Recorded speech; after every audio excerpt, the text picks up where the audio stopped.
You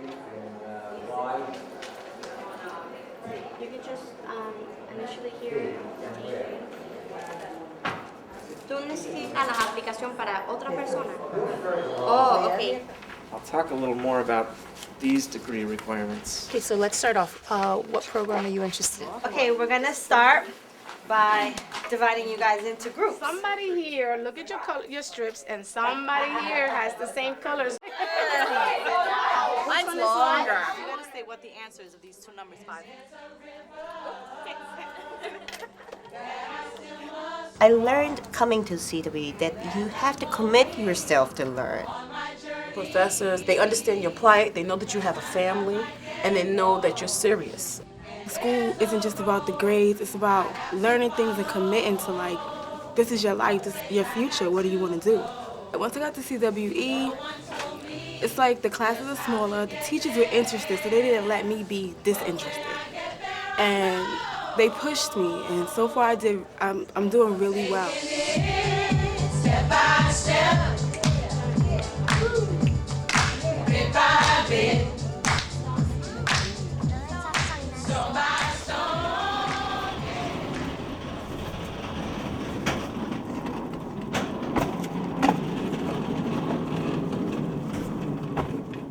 We're at the 25th anniversary year. We're moving into a totally new facility. And probably even more important than that, we have really laid the groundwork for a new way to do our curriculum. One of the differences between CWE in the early days and now is that it was a startup program. There were very few staff people. It had always been the goal to create an alternative place for adults to return to college. Just the creation of CWE was a pretty major accomplishment.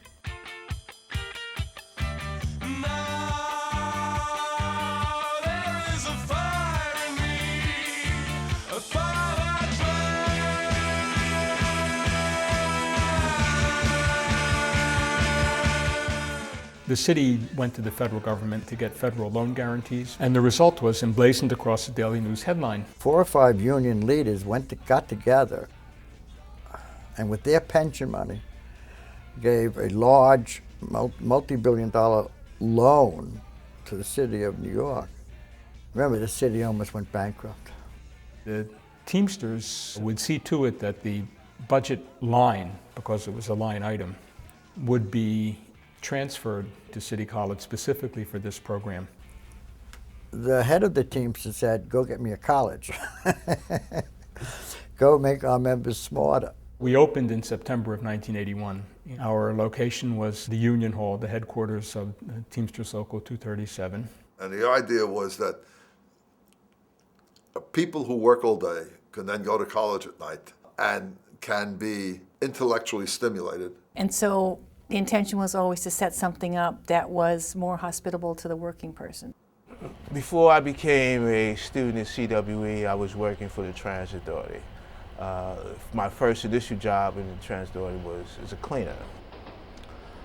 At some point when I was driving a train, I heard some students talking about a book.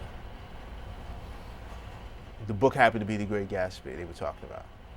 And they were talking about it so passionately and interesting. I said, this is something, you know, it just kind of gave me the impetus I want to go back to school.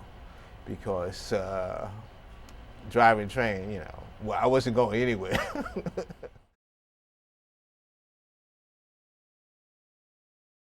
We began as a trial program, and I saw our job was to mend fences. There was a lot of antagonism to the program. One board member said, workers are tired, they're not going to be able to do all this work. Another board member says, wait a second, everybody goes to CUNY, goes 2 days a week for 15 weeks for 3 credits. Now all of a sudden they go 1 night a week or 1 Saturday for 4 credits. What are we doing to our rules and regulations? And in the debate, one of the people who subsequently cast a negative vote got up and had read the proposal where we talked about how we were going to take over this small Teamsters program and incorporate it into what we were doing. and he waved it in the air and he said, does this mean that truck drivers will be reading Plato in the back of their trucks? There was a sense in which many of the people up at the college campus would kind of wrap themselves in their academic virtue. The Board of Higher Ed, who had to decide on this, had serious questions about, well, where will this lead?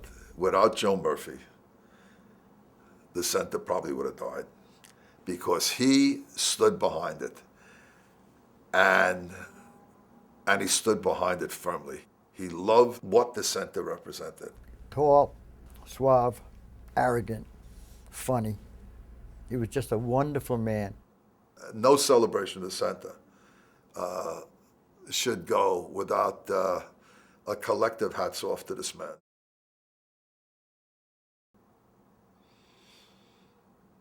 The evaluators thought that this was a really valuable thing for the college. Look what had happened. The college now we'd changed a public institution. The center was really embraced by the college, on the whole. It really, really was, particularly once they voted the thing in. It's the kind of thing that should be extrapolated throughout the country. There should be these places.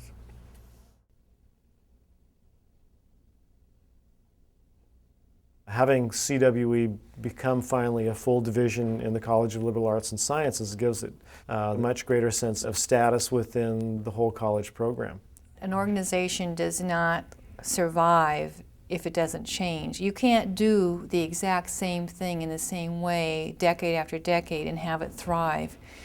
There being so many possibilities of what else we can do, both to continue the tradition, but also to enrich it in some new ways. I mean, there's an anniversary, CWE is having its anniversary, so I can't think what is more important in terms of me coming back at this time to teach. And of course, I have a story to tell.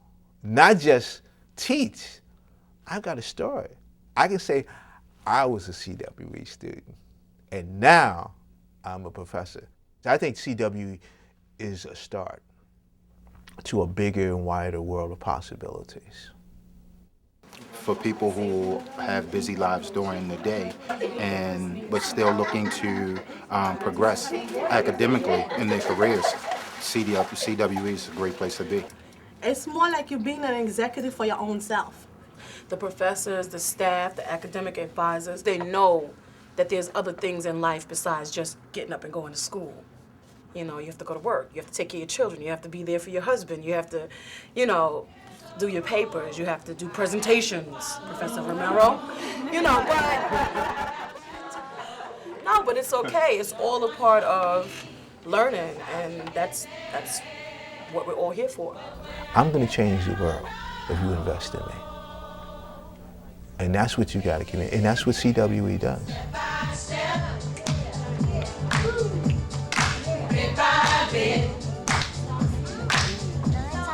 Somebody